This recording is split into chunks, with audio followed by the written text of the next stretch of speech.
Oi, pessoal, tudo bom? Sejam todos muito bem-vindos a mais um pequeno podcast. Hoje traremos, como sempre, mais um convidado muito especial para todos nós gerarmos um conteúdo excelente para você. Roda a vinheta.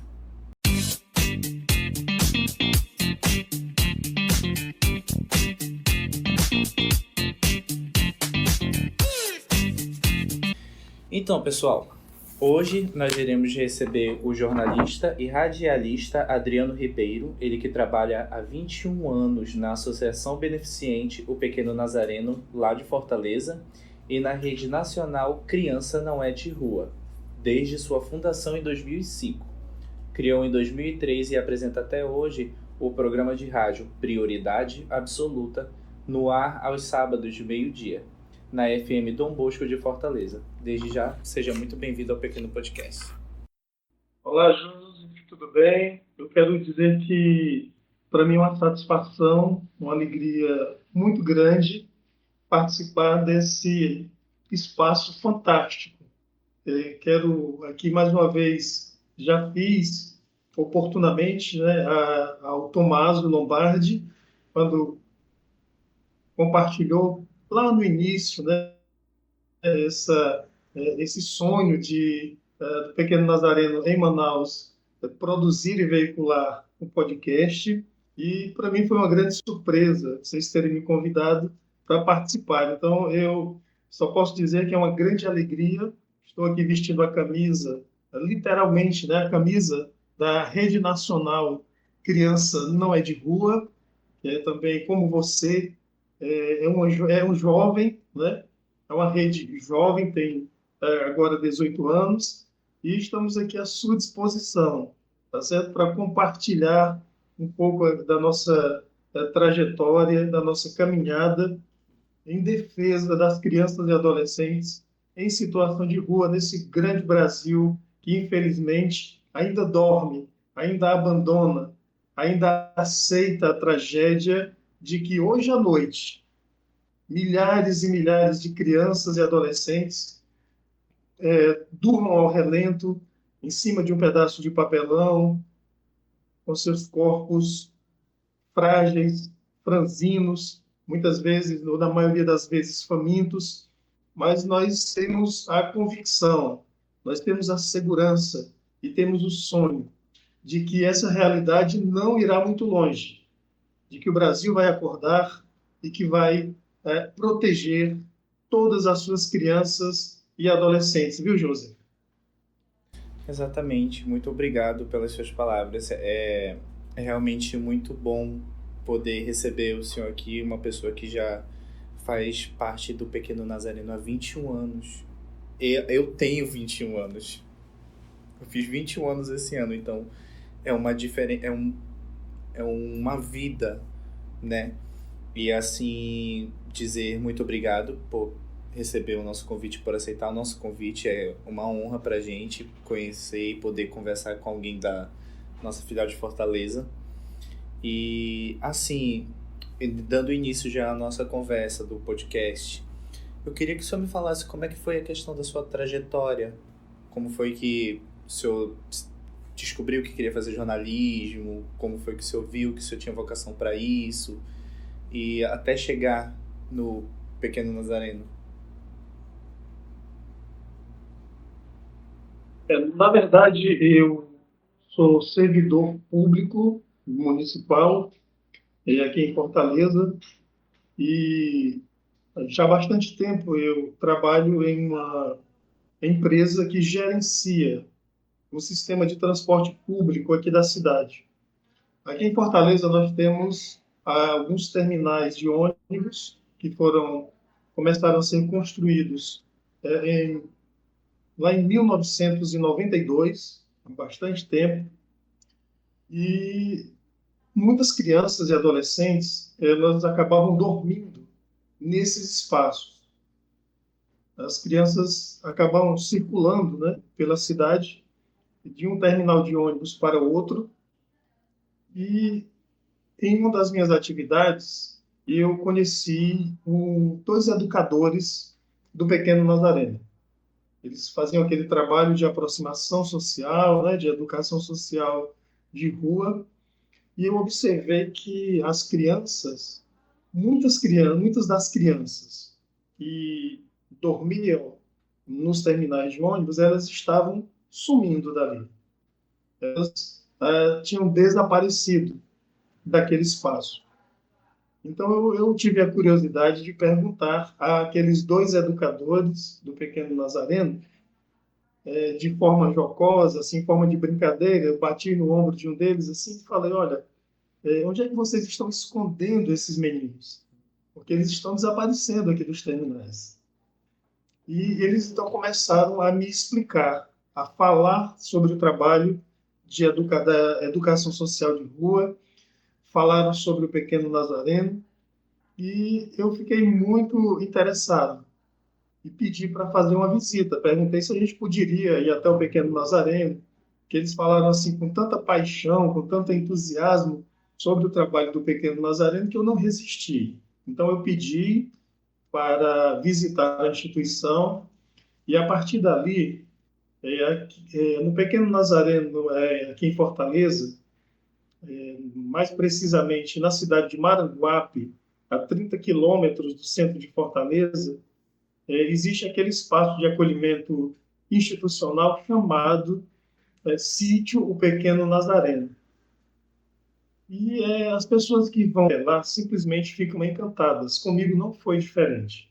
É um espaço físico muito bonito, muito agradável, né, com muitas crianças participando de várias atividades. Então, não deu outra.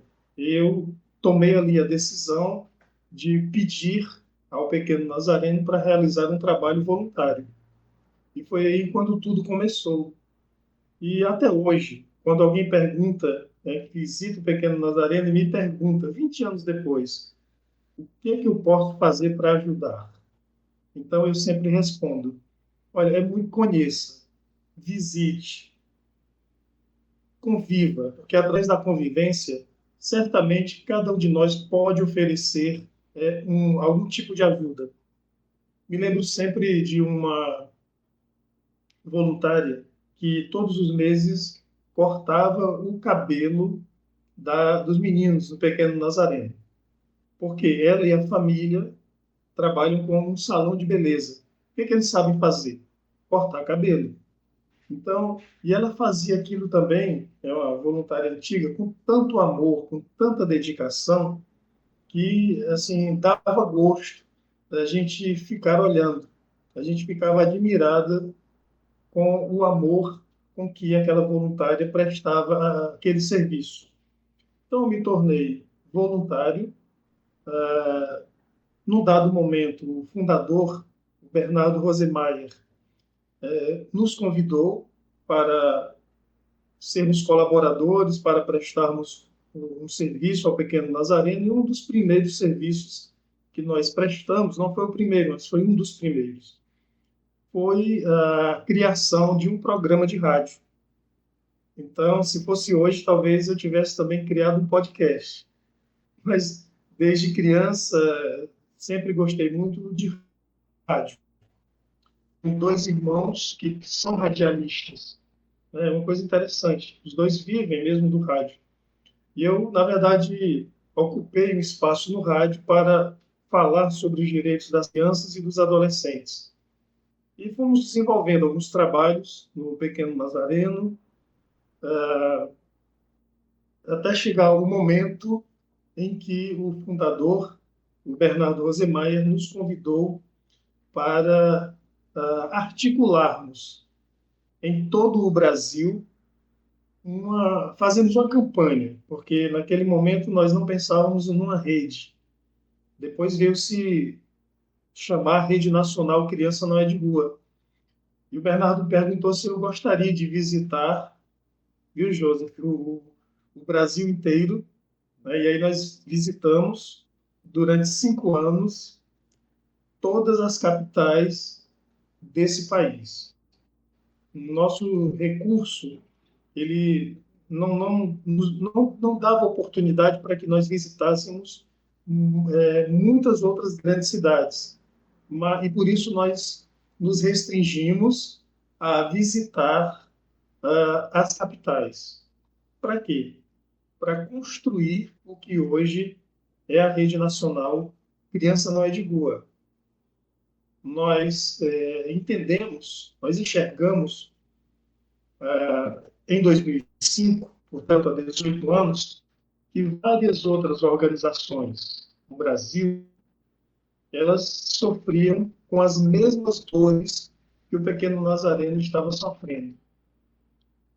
A angústia de olhar para o território nacional e perceber que as crianças e adolescentes que se encontravam em situação de rua estavam sendo vítimas do trabalho infantil lá na rua, estavam sendo vítimas do abuso, da exploração sexual, de uma série de violações de direitos, elas não contavam ainda com um olhar mais atento do Estado brasileiro. Então, nós começamos a fazer essas visitas. A primeira rodada, né, primeira etapa dessa campanha nacional Criança Não é de Rua, que depois se transformou numa rede, ela demorou 5 anos, porque nós não tínhamos as facilidades que nós temos hoje. Imagine, há 18 anos. Nós não tínhamos, por exemplo, rede social. A gente a comunicação não era tão avançada quanto hoje, há 18 anos. Então, era apenas um telefone fixo. Os celulares estavam aparecendo, eles estavam começando. Mas nós começamos a telefonar para uma organização lá no Rio de Janeiro, ou lá em Cuiabá, no Mato Grosso, ou lá em São Luís, do Maranhão.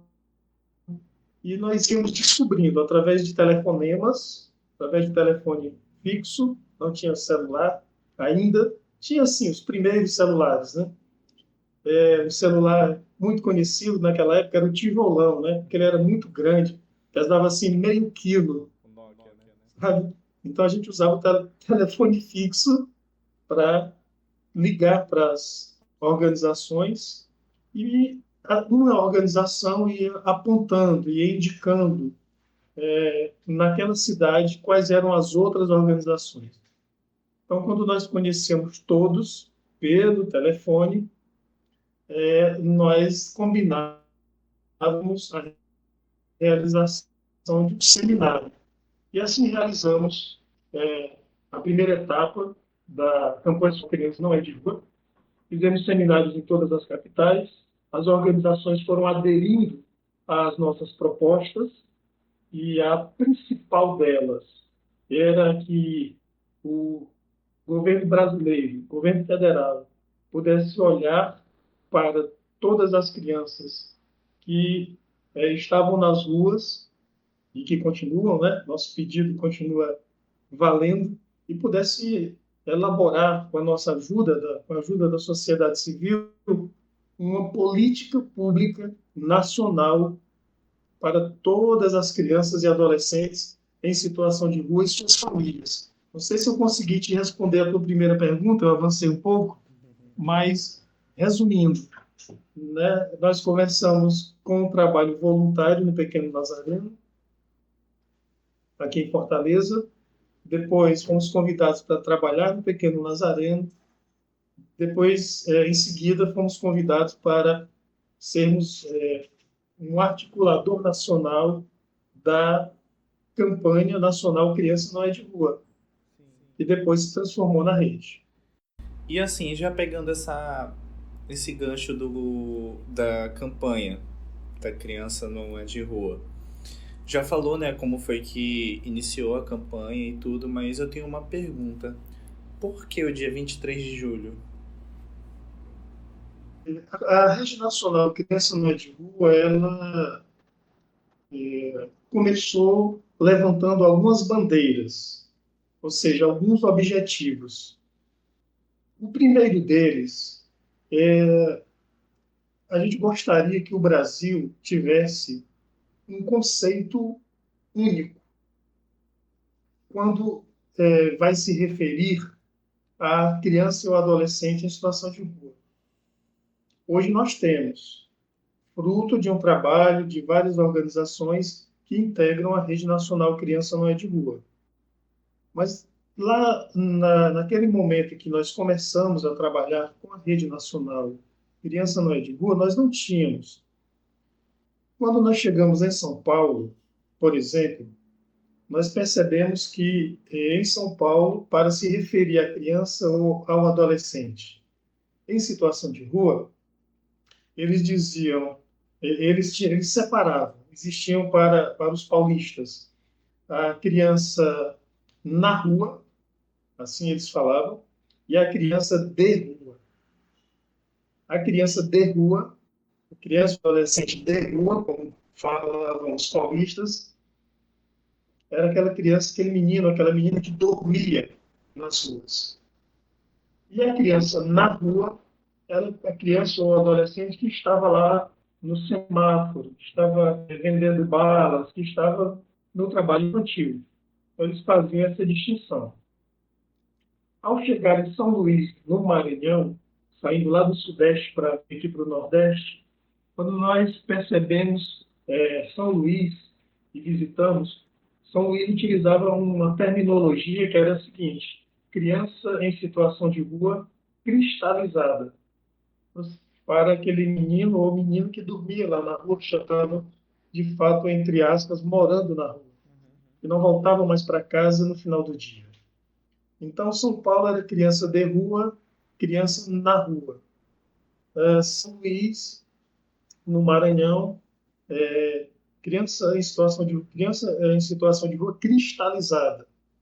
Fortaleza falava criança e adolescente em situação de moradia na rua. E em cada lugar, para se dirigir, para se referir a uma criança ou um adolescente em situação de rua, as pessoas tinham critérios diferentes. Por exemplo, para ser uma criança em situação de rua numa determinada cidade, a criança tinha que dormir pelo menos 2 dias e 2 noites na rua. Já em outro lugar, precisava dormir 3 dias para entrar no diagnóstico e ser identificado, ser definido como uma criança ou um adolescente em situação de rua. Compreende? Então, o Brasil, ele não tinha uma terminologia, ele não tinha um conceito que abrangesse todo o território nacional. Hoje nós temos uma resolução conjunta, inclusive, do CONANDA, do Conselho Nacional dos Direitos da Criança e do Adolescente, juntamente com o CNAS, que é o Conselho Nacional de Assistência Social, que define que a criança e o adolescente em situação de rua. Essa resolução pode ser encontrada, por exemplo, na Rede Nacional Criança Não é de Rua. É www.criancanoederrua.org.br e vários outros que nós ajudamos o Brasil a construir. Então, nós tínhamos uma bandeira. A primeira delas é que o Brasil pudesse ter uma pesquisa, um levantamento, um censo nacional, para que a gente pudesse saber quantas crianças e adolescentes viviam em situação de rua. Infelizmente, até hoje, o Brasil não sabe quantas crianças e adolescentes se encontram em situação de rua. Esse dado não existe.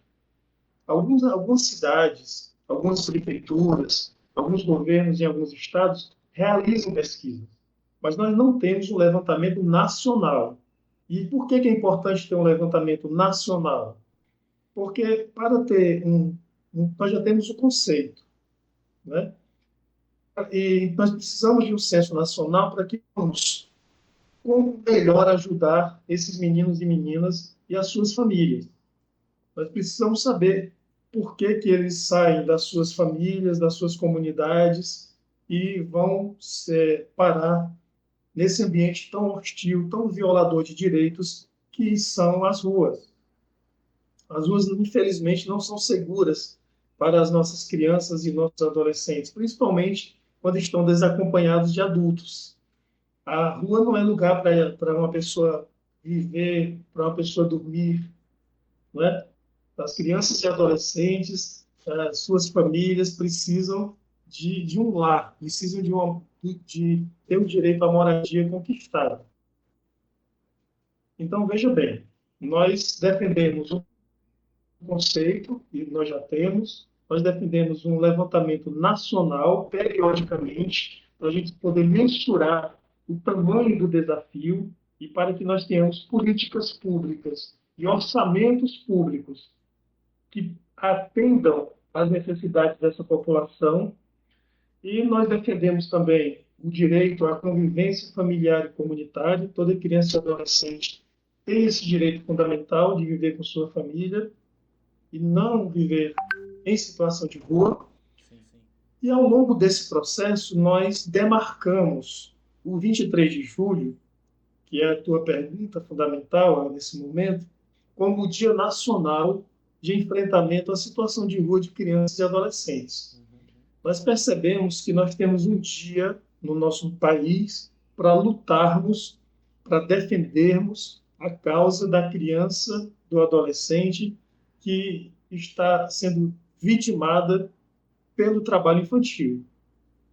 Então, nós temos uma data para essa finalidade. Nós temos o 18 de maio, né, para a gente combater com mais destaque, com mais força naquele dia, a violência sexual, mas nós não tínhamos um dia, né, para que todo o Brasil pudesse olhar com mais atenção, pudesse realizar, se manifestar, exigir do poder público e de toda a sociedade mais atenção para com a criança em situação de rua. Então, o 23 de julho, ele é essa data, né? Hoje, nós já há 17 anos, pelo menos, realizamos aquele dia, 23 de julho, realizamos a ação nacional Criança Não é de Rua. Então, já chegamos a realizar simultaneamente em 25 capitais. E esse dia se refere à chacina da Candelária. Aquele momento triste, trágico que aconteceu em 1993, portanto, há 30 anos, quando 8 crianças foram fuziladas, foram metralhadas, né? Foram mortas a bala, a tiros, por policiais militares lá na frente da Igreja da Candelária, no Rio de Janeiro. Sim, sim. E isso marcou muito, né? Tanto o Brasil quanto internacionalmente, esse grande escândalo, a chacina da Candelária. Por isso, o 23 de julho, respondendo à pergunta mais objetivamente. Sim. E assim, tava falando, né, sobre a questão de viajar por 5 anos e conhecer os estados, procurando, claro, com os recursos limitados, né? E procurando ver as capitais. E de todos esses estados, de todas essas capitais que vocês viram, qual foi, assim, a capital que vocês chegaram, viram a situação e foi mais alarmante naquela época? Na verdade, eu poderia falar sobre mais de um, mas me permita responder da seguinte forma. Ao chegar em algumas capitais, nós ficávamos muito espantados, né, muito chocados com a forma como os agentes públicos, principalmente, às vezes de algumas prefeituras, às vezes do próprio governo do estado, eles faziam aquilo que eles chamavam de educação social de rua. A educação social de rua, hoje, ela está também presente numa resolução do CONANDA, a resolução 187, resolução 187 do CONANDA, do Conselho Nacional dos Direitos da Criança e do Adolescente. Resolução 187. Ela trata da educação social de rua. Ela indica, ela orienta como os educadores e educadoras sociais devem trabalhar, devem se aproximar das crianças e adolescentes em situação de rua. Naquela época em que nós começamos a visitar as capitais brasileiras, infelizmente nós nos deparamos é, é, com muitos trabalhos equivocados. Um certo dia nos convidaram, numa determinada capital, para acompanharmos. A gente sempre fazia isso, em todas as capitais. A gente também ia para as ruas para conversar um pouco, para tentar se aproximar das crianças e adolescentes que estavam lá em situação de rua. E uma determinada prefeitura de uma determinada capital nos convidou. Nós fomos, ficamos chocados, porque quando as crianças elas perceberam a chegada da Kombi, era uma Kombi da prefeitura, com aqueles que diziam, se apresentavam como educadores sociais, as crianças fugiam, as crianças fugiam.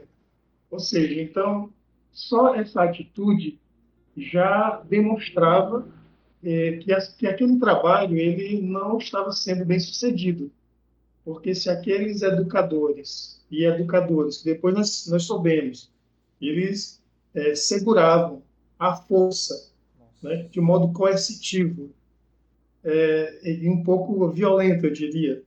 Eles se aproximavam das crianças quando conseguiam, colocavam as crianças dentro do carro da prefeitura e levavam para os acolhimentos, né? É claro que qualquer criança ou adolescente que não for convencida a sair da rua, né, e se for o caso de acolhimento institucional, não for um acolhimento respeitoso, né, que trate as crianças ou os adolescentes de modo digno, não vão ganhar ali, as crianças não vão querer ficar naquele espaço, né? Então, assim, você disse qual foi o que mais chamou a atenção, né? Em algumas cidades, infelizmente, o trabalho começava errado já no momento da educação social de rua. E, ao contrário de acolher, ao contrário de seguir aquilo que a Resolução 187, hoje, a Resolução do CONANDO, orienta, na verdade, espantava, né? Fazia com que as crianças fugissem. Então, eu posso citar esse fato que eu presenciei em mais de uma capital naquela época. Eu espero que hoje o Brasil já tenha avançado, nas grandes cidades brasileiras, já tenham avançado na questão do respeito, né, quando se trata do trabalho lá na rua junto às crianças, viu, José? Sim. E assim, falando ainda sobre a campanha, mencionou aí a questão da chacina da Candelária, né, que realmente é uma coisa extremamente, como eu posso falar, é um marco ruim na nossa história, né, na história do Brasil, ainda mais se tratando das crianças, porque quando a gente vai estudar sobre os nossos direitos e os nossos deveres, né, enquanto cidadãos, a gente vê que a gente tem direito à moradia, que a gente tem direito à educação, acesso ao esporte. E onde é que estava isso? Né? Onde é que estava... A gente fica sem palavra, né, para definir. Porque é realmente uma coisa horrível. São crianças, né? E assim, eu já faço parte do Pequeno Nazareno já tem uns anos. E eu já vi certas coisas e ouvi certas coisas no dia a dia desses jovens que eu não sei como eles conseguem lidar. E aí a gente fica pedindo realmente que essas instituições que realmente estão ali fazendo aquilo por amor, aquelas pessoas que estão ali trabalhando porque realmente acreditam na causa e querem um futuro para as crianças, elas querem que ganhem visibilidade, que ganhem voz.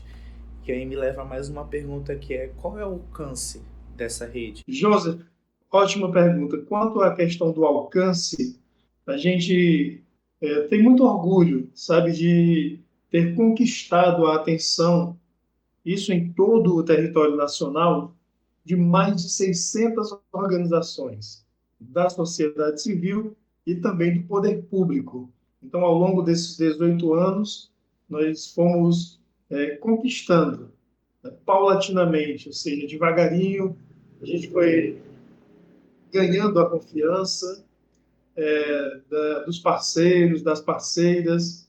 Isso tornou a Rede Nacional Criança Não é de Rua uma rede com bastante capilaridade, com bastante inserção, não apenas nas capitais, como a gente começou a trabalhar lá no início, somente nas capitais, mas hoje nas grandes cidades do país que convivem com a realidade da situação de rua de crianças e adolescentes, nós estamos presentes através de algum parceiro ou parceira, de alguma organização parceira que assinou a nossa carta de intenções, a nossa carta de adesão e contribui nessa luta para que o Brasil, num breve espaço de tempo, quem sabe até 2030, a gente possa conquistar uma premiação. E que premiação é essa?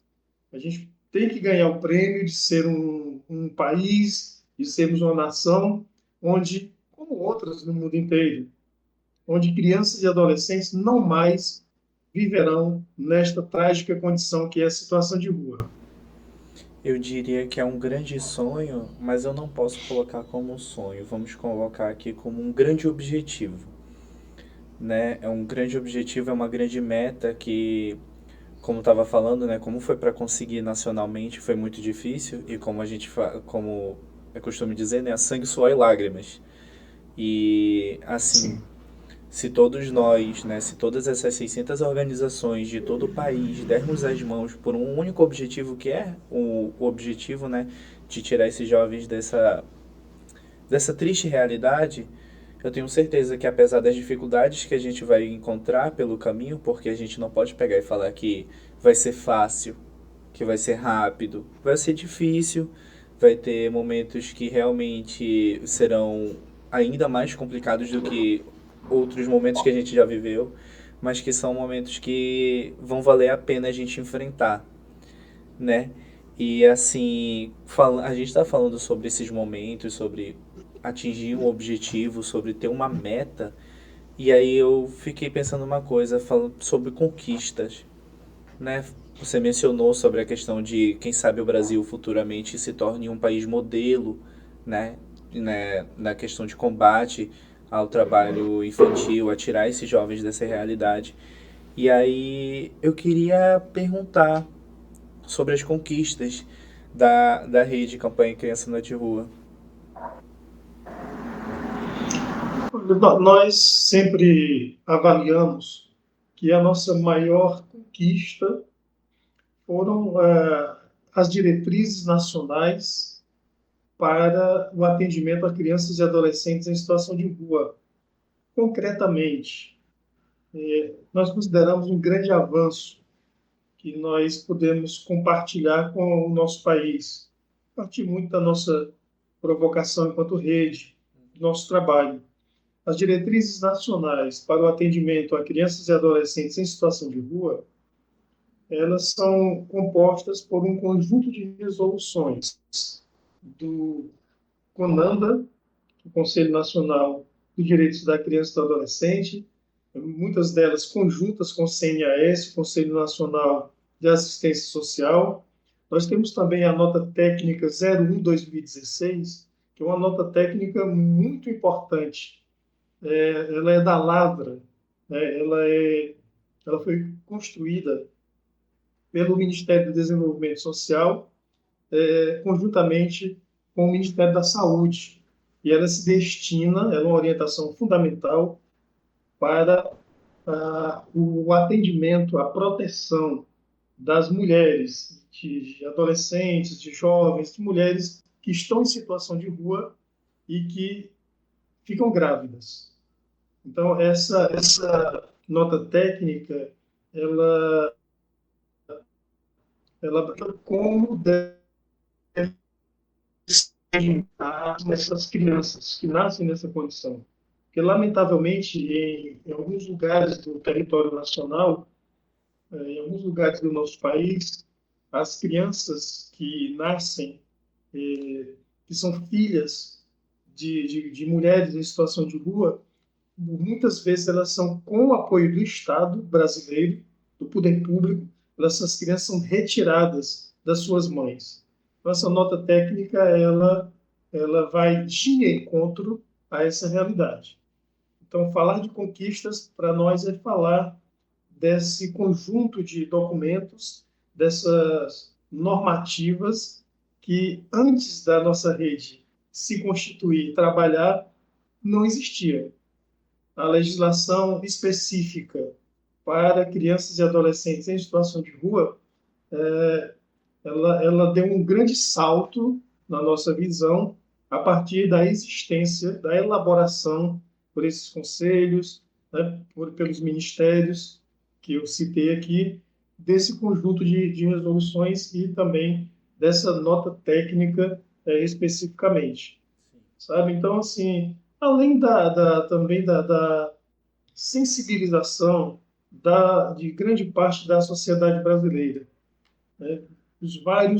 As dezenas e dezenas de seminários que nós realizamos, as formações, os cursos. Aqui mesmo em Fortaleza, nesse momento, está sendo realizado um curso para o Sistema de Garantia de Direitos, para a nossa rede socioassistencial, aqui na quarta capital do país, que somos hoje. Nós estamos na quarta turma do curso sobre as diretrizes nacionais e também internacionais de atendimento a crianças e adolescentes em situação de rua, porque nós ficamos também muito atentos não só às normativas nacionais, mas também, por exemplo, ao comentário número 21 das Nações Unidas, que trata especificamente da proteção aos meninos e meninas, às crianças e adolescentes que vivem em situação de rua. E mais para adiante, né, daqui em diante, a gente tem trabalhado fortemente na disseminação, na divulgação desse conjunto de normativas. Não nos basta apenas ter conquistado, sabe, ter tido essa vitória e termos essas resoluções, mas as pessoas que trabalham com a assistência social, que trabalham em qualquer campo de proteção, de promoção ou defesa desse público, deve conhecer esse conjunto de normativas que são as diretrizes nacionais para o atendimento de crianças e adolescentes em situação de rua, José. Nossa, sabe, a gente tá aqui falando sobre toda a campanha, né, da rede, toda a campanha, né, Criança Não é de Rua. E assim, eu acredito que deve ser até mesmo, por exemplo, emocionante para você lembrar de quando tudo começou, né? Tava falando aqui sobre como você conheceu o projeto, sobre você lembrar da sensação de visitar ele pela primeira vez. E assim, deve ter evoluído muita coisa, né, desde aquela época. Com certeza, porque, como você falou, passar de um serviço voluntariado para um serviço já diferente, né, já como um colaborador efetivo da instituição. E assim, falando sobre essa mudança, eu queria saber quais são os serviços especializados que vocês têm hoje. É, aqui em Fortaleza, né, agora você está falando do Pequeno Nazareno, ou você fala dos serviços que a Rede Nacional Criança Não é de Rua, A rede nacional. a rede, né? Isso. Isso, basicamente, nós seguimos trabalhando para fortalecer as políticas públicas que já existem. Nós continuamos cobrando do Estado brasileiro, do governo federal, seja através, por exemplo, do IBGE, né, ou do IPEA, Instituto de Pesquisas Econômicas Aplicadas, que desenvolvam um trabalho no sentido de nos oferecer um diagnóstico nacional, sabe? Nós ainda não temos, então nós continuamos trabalhando nessa exigência. Nós e as crianças e adolescentes que hoje à noite vão dormir, talvez sem um prato de comida, talvez sem um cobertor, né? Em cima de um pedaço de papelão, embaixo de alguma marquise de uma grande cidade do nosso país.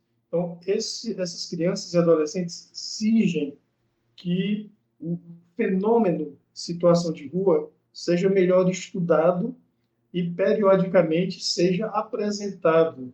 Não só a questão numérica, quantos meninos e meninas estariam nessas condições, mas como eles, na verdade, vivem, ou seja, não apenas um levantamento numérico, mas um diagnóstico mais robusto, que periodicamente o Brasil possa ter esses dados. E a partir deles, e políticas públicas exitosas, né? Políticas públicas de grande envergadura sejam elaboradas pelo poder público do nosso país para que nós possamos prevenir e também prevenir a existência, mas também acudir, ajudar, socorrer, proteger a quem ainda vive nessa situação. Então, a gente continua, por isso, reivindicando políticas públicas, dialogando com as várias instâncias, principalmente do governo federal, através dos conselhos existentes. Nós estamos concorrendo agora a uma cadeira no CIAMP-RUA, que é um comitê que monitora a política pública para a população em situação de rua adulta, né, aqui no nosso país. Então, a gente continua buscando ocupar os espaços para continuar esse debate, para continuar esse diálogo, a fim de vencermos, sabe, de uma vez por todas, essa realidade trágica, que não deveria existir já há muito tempo no nosso país, né? Porque a nossa economia andou muito mal nos últimos anos, mas nós temos hoje perspectivas muito promissoras, sabe, de enfrentarmos os altos juros que a gente ainda tem no país, sabe, de nós podermos combater o desnível, a desigualdade social, que leva as crianças e adolescentes a viverem nessa condição de rua. Então, nós temos aí um momento de construção de esperança nesse país. E a Rede Nacional Crianças Não é de Rua quer também conjugar esse verbo, né, chamado esperançar. Nada de ficar de braços cruzados, achar que o que a gente conquistou até agora já é suficiente, porque ainda temos desafios, com certeza, viu, José? E temos coragem. Essa é uma luta, esse é um trabalho de toda uma vida. E a gente não abre mão de militar, de atuar nessa trincheira importante que é a defesa da vida das crianças e adolescentes em situação de rua. Já se encaminhando agora para o final do nosso podcast, a gente tem duas perguntas que elas são perguntas que já fazem parte, né, de cada entrevista com cada convidado. Você pode responder essa pergunta da forma que você quiser, de forma profissional, do seu eu pessoal ou do seu eu profissional. Tá? A primeira pergunta é: qual o seu sonho atual?